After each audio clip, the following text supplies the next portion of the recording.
Good evening बच्चों। आज हम लोग फॉस्फोरस में एक और बहुत इंपॉर्टेंट टॉपिक पढ़ने जा रहे हैं और वो टॉपिक है एलोट्रॉप्स ऑफ फॉस्फोरस।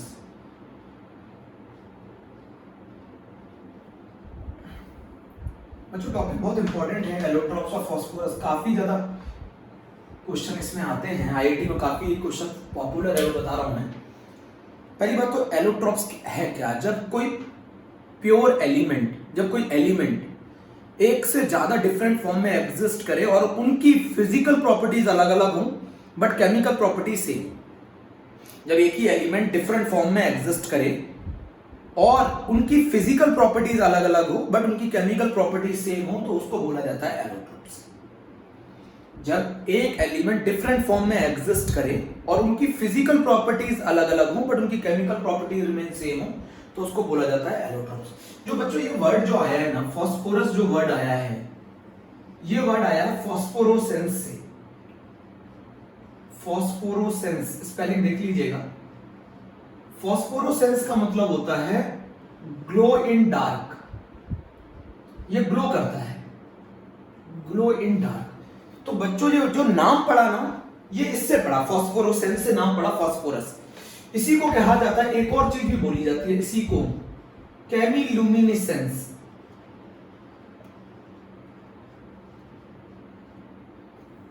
केमिलुमिनेसेंस इसका मतलब भी एक ही है, ग्लो इन डार्क। तो बच्चों फॉस्फोरस के जो एलोट्रॉप्स हैं वो तीन हैं। एक व्हाइट फॉस्फोरस है, एक रेड फॉस्फोरस है और तीसरा फॉस्फोरस ब्लैक फॉस्फोरस। तो जरा मुझे बताओ, फॉस्फोरस के तीन एलोट्रॉप्स होते हैं। एक व्हाइट फॉस्फोरस होता है, एक रेड फॉस्फोरस होता है और एक ब्लैक फॉस्फोरस होता है। बच्चों व्हाइट फॉस्फोरस, व्हाइट से ही रेड बनता है और व्हाइट रेड से ही ब्लैक बनता है। ब्लैक फॉस्फोरस दो तरीके के होते हैं। ब्लैक फॉस्फोरस दो तरीके के होते हैं, एक अल्फा ब्लैक और एक बीटा ब्लैक। बच्चों ब्लैक फॉस्फोरस दो तरीके के होते हैं, एक अल्फा ब्लैक और एक बीटा ब्लैक। तो एलोट्रॉप्स का मतलब क्या है, जब एक ही एलिमेंट डिफरेंट फॉर्म में एग्जिस्ट करे और उनकी फिजिकल प्रॉपर्टीज अलग अलग हो बट उनकी केमिकल प्रॉपर्टीज क्या हो, सेम हो। फॉस्फोरस जो नाम पड़ा वो फॉस्फोरोसेंस से पड़ा है, ये ग्लो करता था डार्क में, जिसको हम केमिलुमिनेसेंस भी बोलते हैं, केमिलुमिनेसेंस भी बोलते हैं। तो बच्चों हम स्टार्टिंग कर रहे हैं और जो हम सबसे पहले स्टार्टिंग कर रहे हैं वो व्हाइट फॉस्फोरस से कर रहे हैं। तो नेचर में जब जो फॉस्फोरस मिलता है वो कौन सा फॉर्म मिलता है, व्हाइट फॉस्फोरस। और व्हाइट से हम रेड फॉस्फोरस और ब्लैक बनाते हैं। तो मैं आपको बता दूं, तो जो नेचर से हमें जो फॉस्फोरस मिलता है बच्चों वो व्हाइट फॉस्फोरस होता है। नेचर से जो फॉस्फोरस हमें मिलता है वो व्हाइट फॉस्फोरस होता है।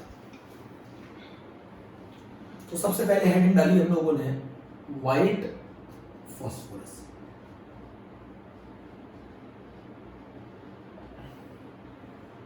तो व्हाइट फॉस्फोरस को बता दूं बच्चों, ये ट्रांसलूसेंट होता है, मतलब अपने में से लाइट पास करता है।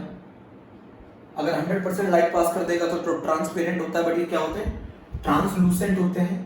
व्हाइट वैक्सी सॉलिड होता है, व्हाइट वैक्सी सॉलिड होता है। बच्चों अगर हम इसे रखे रहे ना तो इसका कलर चेंज होकर व्हाइट से येलो हो जाता है। इसको अगर हम रखे रहते हैं तो ये येलो कलर का हो जाता है। द मोस्ट इंपॉर्टेंट बच्चों, ये पॉइजनस होता है नेचर में। पहले मैं प्रॉपर्टीज लिख दूं फिर समझाता हूं। ये पॉइजनस होता है नेचर में, ट्रांसलूसेंट होता है, व्हाइट वैक्सी सॉलिड है, रखे रहते हैं तो येलो कलर का हो जाता है, पॉइजनस होता है नेचर में। इनसॉल्युबल होता है वाटर में, insoluble in water and soluble in carbon disulphide.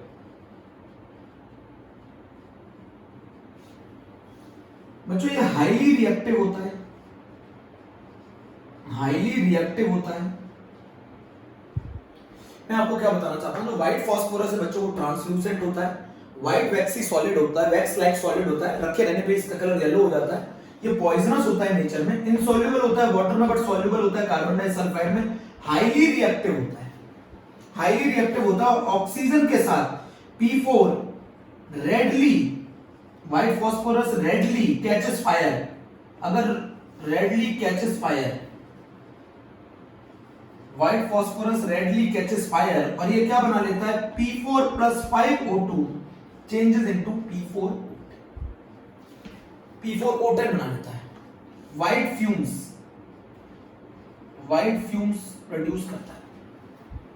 बच्चों मैं बताना चाहता हूं कि जो व्हाइट फॉस्फोरस है उसका नेचर ट्रांसलूसेंट है, वो व्हाइट वैक्सी सॉलिड है, रखे रहने पे उसका कलर येलो हो जाता है, पॉइजनस होता है नेचर में, इनसॉल्युबल होता है वाटर में, सॉल्युबल होता है कार्बन डाइसल्फाइड में, हाईली रिएक्टिव होता है ऑक्सीजन पे, रूम टेंपरेचर पे भी अगर इसे ऑक्सीजन मिलेगी ये तुरंत ऑक्सीजन के साथ जलने लग जाएगा और क्या प्रोड्यूस करेगा P4O10 प्रोड्यूस करेगा फॉस्फोरस पेंटा ऑक्साइड। ध्यान से सुना, बोलो सारी प्रॉपर्टीज पहले लिख दूं। व्हाइट फॉस्फोरस कंसंट्रेटेड NaOH के सॉल्यूशन में अगर आप इसे डालेंगे, कंसंट्रेटेड Na सॉल्यूशन में अगर आप व्हाइट फॉस्फोरस को डालेंगे तो ये प्रोड्यूस करेगा PH3 साथ में NaH2PO2। आपको मैं पढ़ा चुका हूं, ये प्रिपरेशन भी है फॉस्फीन की, और व्हाइट फॉस्फोरस NaOH में डिसॉल्व हो जाता है कंसंट्रेटेड, क्या प्रोड्यूस करता है PH3 प्लस NaH2PO2। यहाँ ऑक्सीडेशन स्टेट 0, यहाँ पर ऑक्सीडेशन स्टेट -3, यहाँ पर ऑक्सीडेशन स्टेट +1। और ये जो चीज मैं बता रहा हूं ये प्रिपरेशन ऑफ फॉस्फीन में भी पढ़ा जाता है, प्रिपरेशन ऑफ फॉस्फीन भी है, व्हाइट फॉस्फोरस की रिएक्शन NaOH के साथ भी है, साथ में ये एक कैसी रिएक्शन है बच्चों, डिस प्रोपोर्शनेशन रिएक्शन। अब मैं एक चीज बताना चाहता हूं आपको कि व्हाइट फॉस्फोरस इतना ज्यादा रिएक्टिव क्यों होता है, तो मैं बताऊं बच्चों असली में इसका जो स्ट्रक्चर है वो ऐसा है।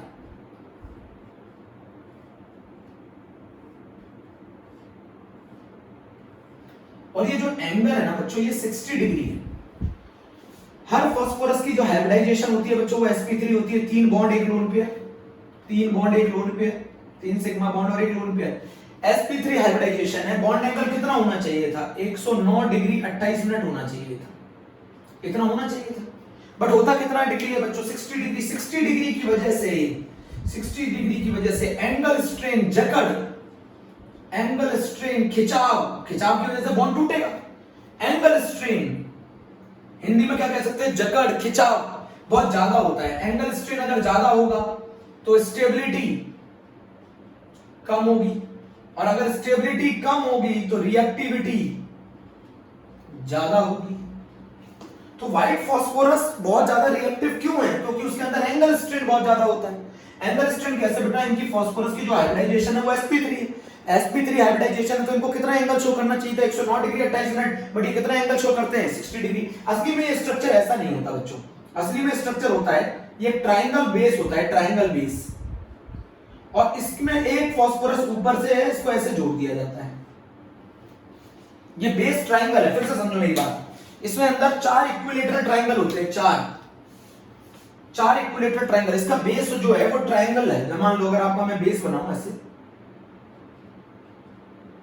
ये ट्रायंगुलर बेस है, एक फॉस्फोरस ऊपर है, एक फॉस्फोरस ऊपर है, ऐसे, ये ऐसा स्ट्रक्चर है बच्चों, ऐसा स्ट्रक्चर है, ऐसा स्ट्रक्चर है। 3 फॉस्फोरस नीचे है, 3 फॉस्फोरस मैंने समझाया था 1 2 3, ये 3 फॉस्फोरस नीचे, एक फॉस्फोरस ऊपर है, इनके साथ ऐसे इन तीनों को जोड़ दोगे और ऐसे खींच दो तो जो स्ट्रक्चर बनेगा वो ये होगा। ये एंगल 60 डिग्री होता है। एंगल स्ट्रेन बहुत ज्यादा है, एंगल स्ट्रेन बहुत ज्यादा है, मैं फिर समझाना चाहता हूं, एंगल स्ट्रेन बहुत ज्यादा है, स्टेबिलिटी बहुत कम है, रिएक्टिविटी बहुत ज्यादा है। चलिए फिर से सीखते हैं एक बार और बहुत ध्यान से पढ़ेंगे। एलोट्रोप्स ऑफ फास्फोरस बहुत ज्यादा इंपॉर्टेंट है, एलोट्रोप्स ऑफ फास्फोरस बहुत ज्यादा इंपॉर्टेंट है टॉपिक। एनसीईआरटी हमें 1 to 1 लाइन पढ़नी है। एलोट्रोप्स ऑफ फास्फोरस बच्चों, अगर मैं बात करूं एलोट्रोप्स ऑफ फास्फोरस है ना, एलोट्रोप्स ऑफ फास्फोरस, तो बच्चों उसमें मैं अगर पढ़ाऊं आपको तो व्हाइट फॉस्फोरस पढ़ा रहा हूं, व्हाइट फॉस्फोरस पढ़ा रहा हूं। व्हाइट फॉस्फोरस की सबसे बड़ी बात जो है वो है रिएक्टिविटी। बच्चों व्हाइट फॉस्फोरस बहुत ज्यादा रिएक्टिव होता है, हाईली रिएक्टिव।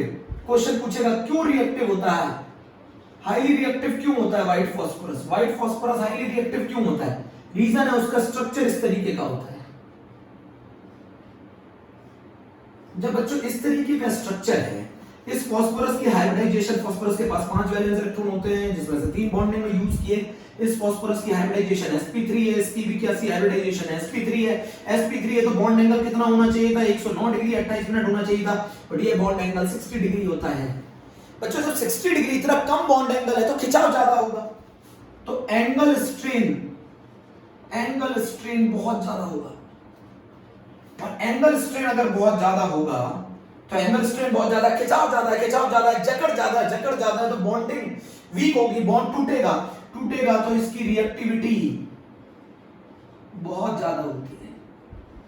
और अगर रिएक्टिविटी ज्यादा है तो व्हाइट फास्फोरस की स्टेबिलिटी कम होती है। तो कौन सा फास्फोरस जो है ऐसा सबसे ज्यादा रिएक्टिव है और क्या वजह है उसके रिएक्टिव होने की? तो अगर इसी वजह से अगर व्हाइट फास्फोरस को कहीं ऑक्सीजन मिल जाए, जैसे सोडियम को अगर ऑक्सीजन मिल जाती है तो जलने लगता है, उसी तरीके से व्हाइट फास्फोरस को अगर ऑक्सीजन मिल जाए तो वो P4O10 बना लेता है, व्हाइट फ्यूम्स के साथ बर्न होने लग जाएगा, बच्चों व्हाइट फास्फोरस पॉइजनस होता है नेचर में, आपको बता दूं मैं, ये पॉइजनस होता है नेचर में, रेड पॉइजन में यूज किया जाता है, पॉइजनस होता है। पॉइजनस क्यों होता है? अगर कोई खा लेगा तो ये ऑक्सीजन को खत्म कर देगा, ऑक्सीजन को निपटा देगा बच्चों, ऑक्सीजन निपट गई तो हम निपट गए। बच्चों व्हाइट फास्फोरस जो होता है वो ऑक्सीजन को निपटा देता है। ऑक्सीजन क्यों? इसको अगर ऑक्सीजन मिल जाएगी तुरंत क्या करने लग जाएगा, बर्न होने लग जाएगा, P4O10 बनाने लग जाएगा, रेडली कैचेस फायर, ऑक्सीजन को निपटा देगा, कहानी खत्म हो जाएगी। पॉइजनस होता है नेचर में बच्चों, पॉइजनस होता है नेचर में बच्चों। इंपॉर्टेंट पॉइंट, सॉल्यूबल होता है इन कार्बन डाइसल्फाइड। क्यों? कार्बन डाइसल्फाइड कैसा सॉल्वेंट है? नॉन पोलर सॉल्वेंट है, carbon disulphide non polar solvent है, carbon disulphide non polar solvent है। तो नॉन पोलर को डिसॉल्व करेगा, like dissolve like.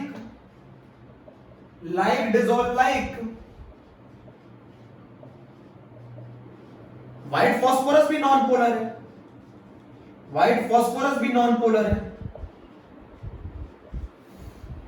Non polar को डिसॉल्व करेगा अपने साथ, इसीलिए सॉल्युबल होता है कार्बन डाइसल्फाइड में, बट ये इनसॉल्युबल होता है बच्चों वाटर में, इनसॉल्युबल इन वाटर, ये इनसॉल्युबल होता है वाटर में। सुन लिया ध्यान से, soluble in carbon disulfide, like dissolve like, insoluble in water, सुना ध्यान से। Highly reactive, bond angle is 109 degree 28 minute होना चाहिए था, बट बॉन्ड एंगल 60 डिग्री होता है, जिसकी वजह से एंगल स्ट्रेन बहुत ज्यादा होता है, तो रिएक्टिविटी बहुत ज्यादा होती है, तो स्टेबिलिटी बहुत कम होती है। इट रेडली कैचेस फायर बच्चों, यहां इट रेडली कैचेस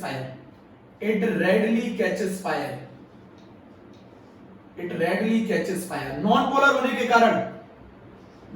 होने के कारण ये किसके अंदर डिसॉल्व हो जाता है? कार्बन डाइसल्फाइड में, बट इनसॉल्युबल होता है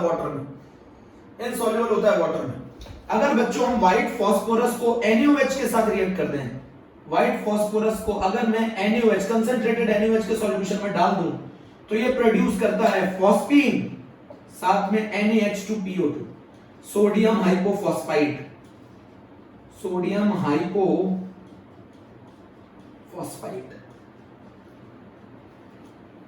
NaH2PO2 प्रोड्यूस करता है, सोडियम हाइपोफॉस्फाइड प्रोड्यूस करता है, NaH2PO2 प्रोड्यूस करता है, सोडियम हाइपोफॉस्फाइड प्रोड्यूस करता है।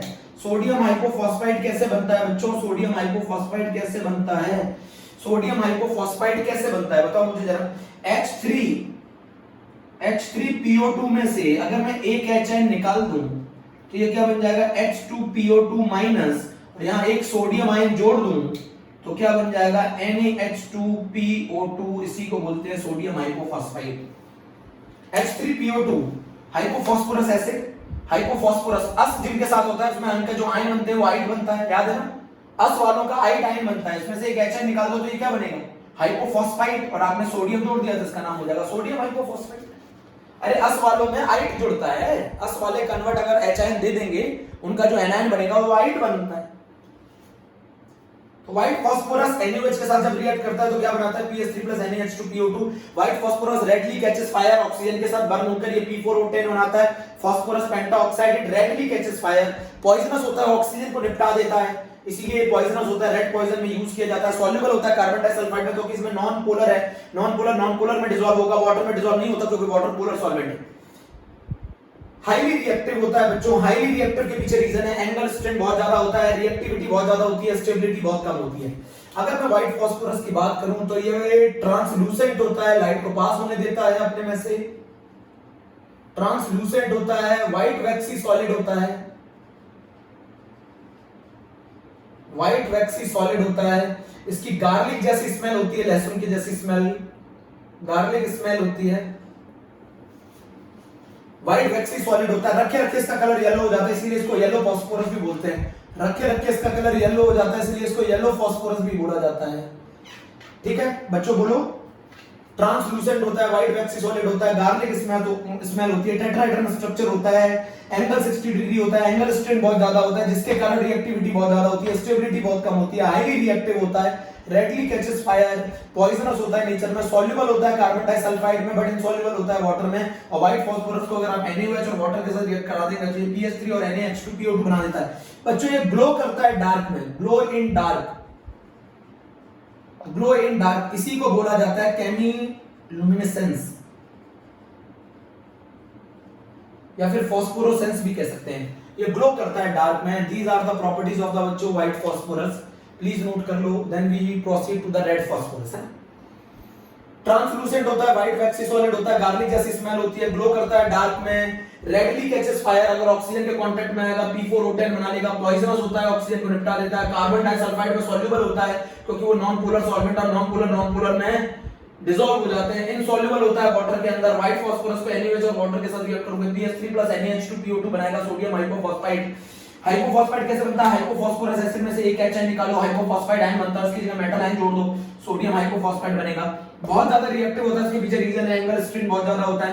एंगल स्ट्रेंथ ज्यादा क्यों होता है? क्योंकि इसकी sp3 हाइब्रिडाइजेशन है, 109 डिग्री 28 मिनट का एंगल होना चाहिए था, बट एंगल कितना है 60 डिग्री। बहुत ज्यादा जकड़ है, बहुत ज्यादा खिंचाव है, जिसकी वजह से बॉन्ड ब्रेक होना चालू हो जाते हैं, जिसकी वजह से हाईली रिएक्टिव होता है और इसकी स्टेबिलिटी कम होती है। नोट करो बच्चों, अच्छे से नोट करो, फिर इसको 1 to 1 हमें एनसीईआरटी से पढ़ना है। 1 to 1 इसको हमें एनसीईआरटी से पढ़ना है।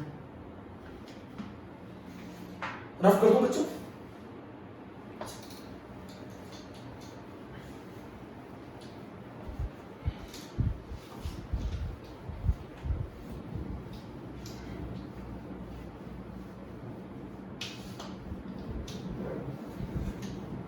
अच्छा, ये P4O10 का क्या मतलब है?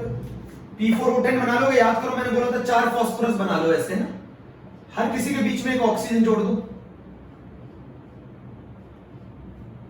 ऐसे बोला था ना।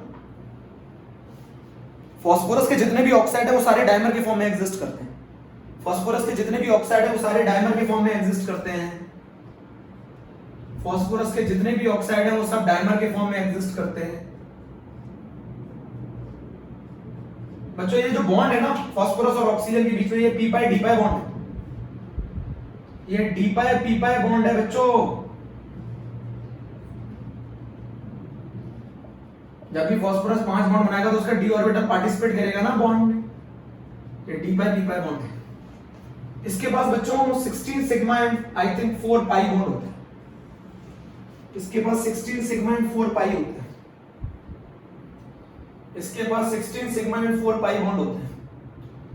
P4O10 16 sigma. फास्फोरस के जितने भी ऑक्साइड्स होते हैं वो सब डायमर के फॉर्म में एग्जिस्ट करते हैं। जो P2O5 है वो किस फॉर्म में एग्जिस्ट करता है? P4O10 के फॉर्म। और जो P2O3 है बच्चों वो किस फॉर्म में एग्जिस्ट करता है? P4O6 के। नोट कर लो। अब कौन सा फास्फोरस पढ़ने जा रहे हैं? Red phosphorus. बहुत इंपॉर्टेंट बात, बहुत ज्यादा, जो मेन बात है वो पहले बताएंगे। अगर आप व्हाइट फास्फोरस को 573 केल्विन पर इनर्ट एटमॉस्फेयर ऑफ CO2 में काफी दिनों तक अगर हीट करेंगे तो ये जो फास्फोरस बनाएगा वो फास्फोरस बनाएगा रेड फास्फोरस। रेड फास्फोरस बच्चों ऑर्डरलेस होता है, रेड फास्फोरस ऑर्डरलेस होता है। नोट किया? व्हाइट फास्फोरस को अगर आप 573 केल्विन पर इनर एटमॉस्फेयर ऑफ CO2 में हीट करेंगे तो वो कन्वर्ट हो जाता है रेड फास्फोरस। अब बच्चों मैं सबसे इंपॉर्टेंट बता दूं, रेड फास्फोरस लेस रिएक्टिव होता है। क्वेश्चन पूछना चाहोगे क्यों? अब ये बताओ, ये हमारा व्हाइट फास्फोरस है, कौन सा बॉन्ड तोड़ दो बीच का, एक बीच का बॉन्ड तोड़ दो, ये भी एक व्हाइट फास्फोरस है P4 यूनिट, ये भी एक व्हाइट फास्फोरस P4 यूनिट है, पॉलीमेरिक चेन स्ट्रक्चर होता है। ये सब यूनिट अपने आप को इससे ज्वाइन कर लेती है बॉन्ड से, ये सब आपस में ज्वाइन कर लेती है। अगर इसका एक बॉन्ड टूटेगा तो इसकी एक वैलेंसी कम होगी, ये पीछे जोड़ लेता है, एक आगे, ये वाला आगे जोड़ लेता है। भाई अगर इसकी एक अच्छा बीच का बॉन्ड तोड़ दिया ना तुमने, ये वाला बॉन्ड जो था ये बीच का टूट गया, जब टूट गया तो ये आपस में क्या करते हैं, जुड़ने लगते हैं, तो ये वाला आगे बॉन्ड बना लेता है, ये वाला पीछे बना लेता है, ऐसे चला जाता है। तो ये फास्फोरस का कैसा स्ट्रक्चर होता है? पॉलीमेरिक चेन स्ट्रक्चर होता है बच्चों, बहुत इंपॉर्टेंट है, पॉलीमेरिक चेन स्ट्रक्चर होता है। व्हाइट फास्फोरस के कंपैरिजन में रेड फास्फोरस का चेन स्ट्रक्चर होता है, चेन स्ट्रक्चर होता है। आप ऐसे भी लिख सकते हो P4 का होल N, ऐसा स्ट्रक्चर होता है, पॉलीमेरिक स्ट्रक्चर होता है। जब ऐसा स्ट्रक्चर है तो एंगल स्ट्रेन कम हो जाएगा, आप खुद देख रहे हो बीच में जकड़ कम हो गई, ऊपर से एंगल स्ट्रेन कम हो जाएगा, और अगर एंगल स्ट्रेन कम हो जाएगा तो स्टेबिलिटी बढ़ जाएगी, एंगल स्ट्रेन कम हो जाएगा तो स्टेबिलिटी बढ़ जाएगी, और अगर स्टेबिलिटी बढ़ गई तो रिएक्टिविटी कम हो जाएगी। तो क्वेश्चन सबसे ज्यादा पूछा जाता है, why red phosphorus is less reactive as compared to white phosphorus?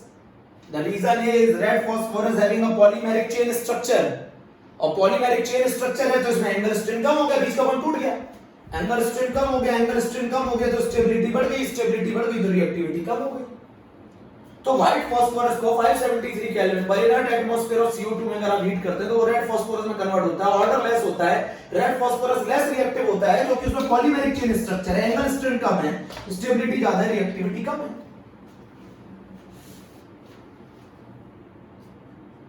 Red phosphorus बच्चों नॉन पॉइजनस होता है,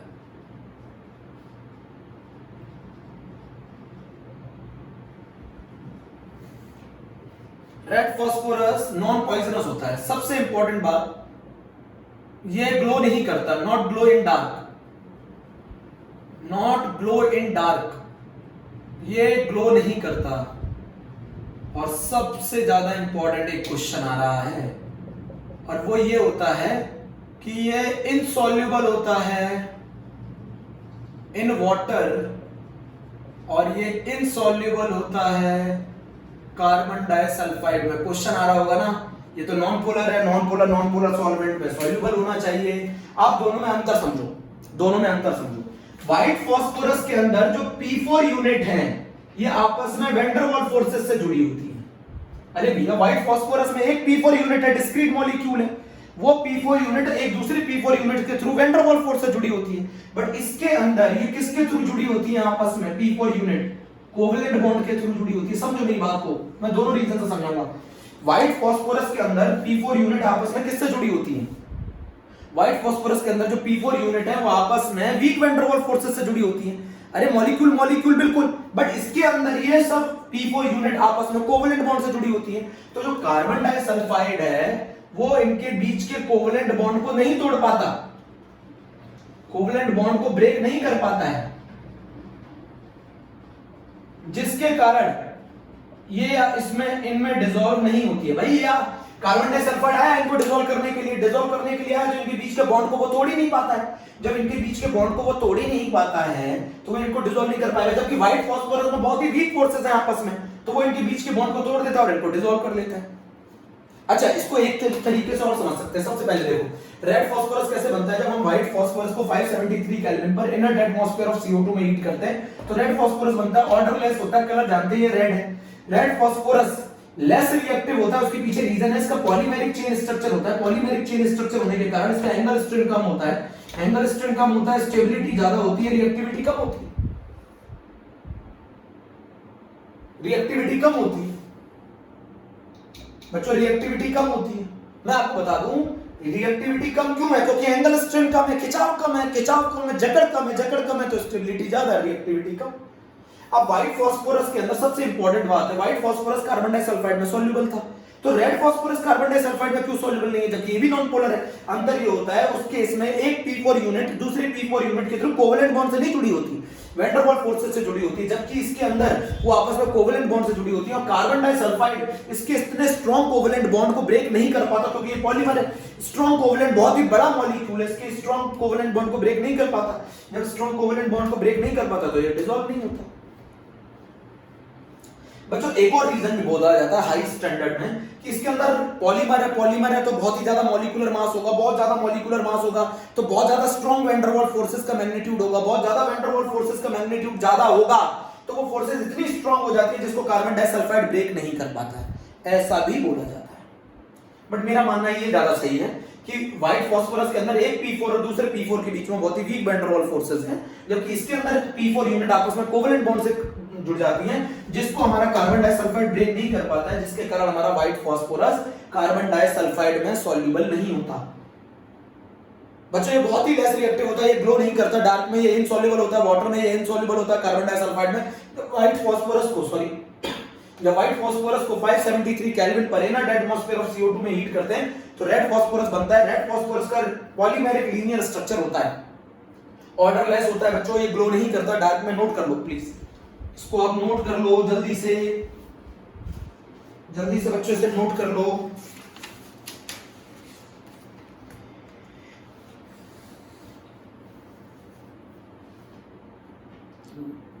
एनसीईआरटी कहती है ग्रे लस्टर होता है, अब ये तो मेरे को याद नहीं रहता ज्यादातर, ग्रे लस्टर होता है, ग्रे लस्टर।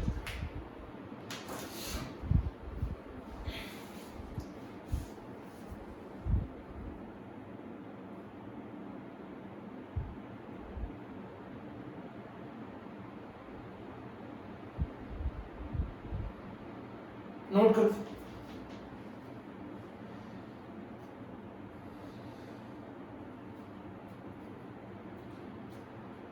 तो व्हाइट फास्फोरस बहुत ज्यादा रिएक्टिव होता है, रेड फास्फोरस कम रिएक्टिव होता है। व्हाइट फास्फोरस ज्यादा रिएक्टिव इसलिए होता है क्योंकि उसमें एंगल स्ट्रेंथ बहुत ज्यादा होता है, एंगल स्ट्रेंथ बहुत ज्यादा होता है तो क्या होता है उसकी वजह से रिएक्टिविटी ज्यादा होती है, स्टेबिलिटी कम होती है। बट रेड फास्फोरस के अंदर एंगल स्ट्रेंथ कम हो जाता है क्योंकि उनका पॉलीमेरिक स्ट्रक्चर होता है, पॉलीमेरिक स्ट्रक्चर होने के कारण एंगल स्ट्रेंथ कम होगा, एंगल स्ट्रेंथ कम होगा तो स्टेबिलिटी ज्यादा होगी, स्टेबिलिटी ज्यादा होगी तो रिएक्टिविटी कम होगी। व्हाइट फास्फोरस जो है बच्चों वो हाई रिएक्टिव होता है, वो ग्लो करता है डार्क में, रेड फास्फोरस ग्लो नहीं करता है डार्क में। रेड फास्फोरस हमारा दोनों के अंदर इनसॉल्युबल होता है, इनसॉल्युबल इन वाटर भी होता है, इनसॉल्युबल इन कार्बन डाइसल्फाइड होता है, क्योंकि रेड फास्फोरस के अंदर जो P4 यूनिट है वो आपस में कोवेलेंट बॉन्ड के थ्रू जुड़ी होती है, इतना स्ट्रॉन्ग बॉन्ड है जिसको हमारे कार्बन डाइसल्फाइड ब्रेक नहीं कर पाता है, जिसके कारण वो इसको डिसॉल्व नहीं कर पाता है, जबकि व्हाइट फास्फोरस को वो डिसॉल्व कर लेता है। ये ग्लो नहीं करता डार्क में, ये लेस रिएक्टिव होता है। इतनी कहानी आप लोग लिख लो, इतनी कहानी लिख लो जल्दी से, मैं पानी पी।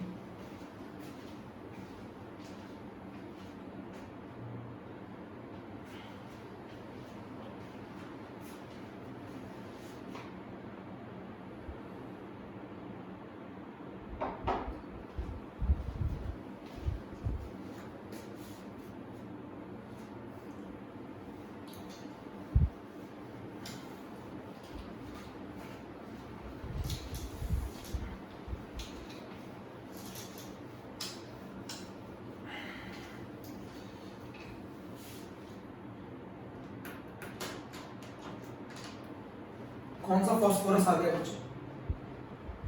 ब्लैक फास्फोरस आ गया। ब्लैक फास्फोरस के अंदर अगर मैं रेड फास्फोरस को 803 केल्विन पर सील्ड ट्यूब के अंदर हीट कर दूं, किसके अंदर हीट कर दूं? सील्ड ट्यूब के अंदर हीट कर दूं तो ये बनाता है अल्फा ब्लैक फास्फोरस। क्या बनाता है? Alpha black phosphorus. 3 dimensional structure होते हैं बच्चों, ये रोम्बोहेड्रल या फिर और मोनोक्लिनिक स्ट्रक्चर होता है,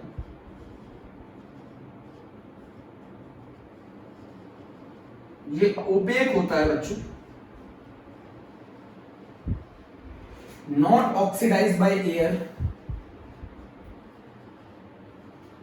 नॉट ऑक्सीडाइज्ड बाय एयर, इसको एयर ऑक्सीडाइज नहीं कर सकती।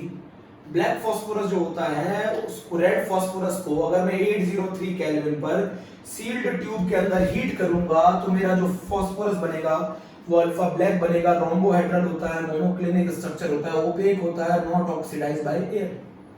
ठीक है, अगर मैं इसमें बात करूं, अगर मैं व्हाइट फास्फोरस को 473 केल्विन पर वेरी हाई प्रेशर पर 4000 एटीएम टू 12000 एटीएम तक गर्म करूं वेरी हाई प्रेशर पे, तो ये बनता है beta black phosphorus, beta black phosphorus बनता है। व्हाइट फास्फोरस को 473 केल्विन पर वेरी हाई प्रेशर पे 4000 एटीएम पे 12000 एटीएम पर गर्म करें तो बीटा ब्लैक बनता है। बच्चों thermodynamically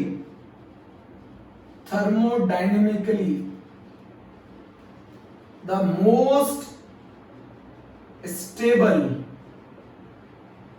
form of phosphorus is black. But आप जानते हैं कि इसमें एक एक्सेप्शन है, thermodynamically the most stable form of phosphorus is black, but जो एंथैल्पी ऑफ फॉर्मेशन जीरो होती है वो व्हाइट के लिए होती है, जबकि आपको मालूम है एंथैल्पी ऑफ फॉर्मेशन ऑलवेज सबसे ज्यादा स्टेबल फॉर्म के लिए जीरो होती है, बट थर्मोडायनेमिकली सबसे ज्यादा स्टेबल फॉर्म फास्फोरस की ब्लैक है ना कि व्हाइट है, फिर भी एंथैल्पी ऑफ फॉर्मेशन व्हाइट की जीरो होती है। ये इस चीज का एक्सेप्शन है, ये इस चीज का एक्सेप्शन है। तो फास्फोरस जो ब्लैक फास्फोरस है वो दो तरीके के हैं, एक अल्फा ब्लैक एक बीटा ब्लैक है। रेड फास्फोरस को 803 केल्विन पर सील्ड ट्यूब के अंदर गर्म किया जाता है तो अल्फा ब्लैक बनता है, रोम्बोहेड्रल होता है, मोनोक्लिनिक होता है या फिर ओपेक होता है, not oxidised by air. White phosphorus को 473 केल्विन पे वेरी हाई प्रेशर में 4000 एटीएम टू 12000 एटीएम तो ये बीटा ब्लैक बनाता है। सही है, thermodynamically the most stable form of phosphorus is black.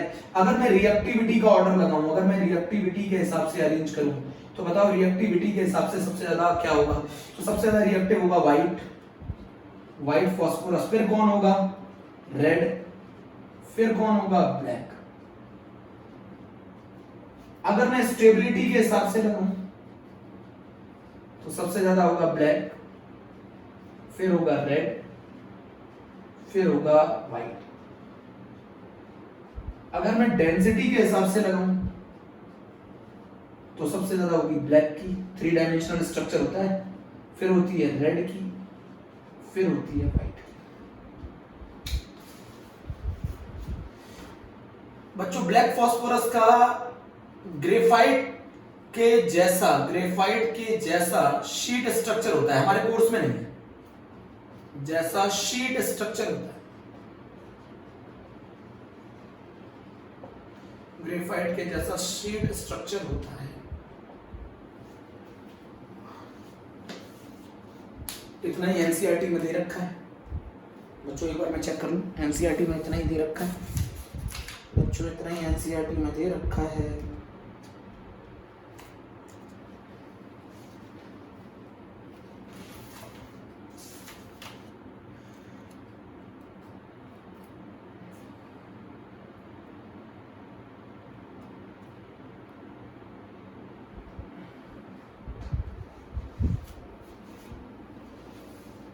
Three dimensional structure, इसीलिए तो डेंसिटी ज्यादा होती है। ये इस बात का एक्सेप्शन है, thermodynamically the most stable form of phosphorus है, एंथैल्पी ऑफ फॉर्मेशन उसी की जीरो होती है जो सबसे ज्यादा स्टेबल होता है, बट एक्सेप्शन है एंथैल्पी ऑफ फॉर्मेशन फास्फोरस के केस में व्हाइट फास्फोरस की जीरो होती है, ये एक्सेप्शन है इस बात का। बच्चों सबसे इंपॉर्टेंट क्वेश्चन क्या है? Why red phosphorus is less reactive than white phosphorus. Second important question क्या है? Why red phosphorus is insoluble in carbon disulfide? Third question क्या है, thermodynamically the most stable form of phosphorus is black. This is all about the phosphorus. हमारा phosphorus topic complete खत्म हो गया है। हमने फॉस्फोरस भी पढ़ लिया है, PS3 भी पढ़ लिया है, PCl3 भी पढ़ लिया है, PCl5 भी पढ़ लिया है, ऑक्सो एसिड्स ऑफ फॉस्फोरस भी पढ़ लिए हैं, फॉस्फोरस की प्रॉपर्टीज भी पढ़ ली हैं, ठीक है, और एलोट्रॉप्स ऑफ फॉस्फोरस। अब सिर्फ एक टॉपिक रह गया है, ऑक्साइड्स ऑफ नाइट्रोजन, और हमारा ये पूरा नाइट्रोजन फैमिली सही तरीके से 1 to 1 NCERT से हम लोगों ने कवर कर ली है।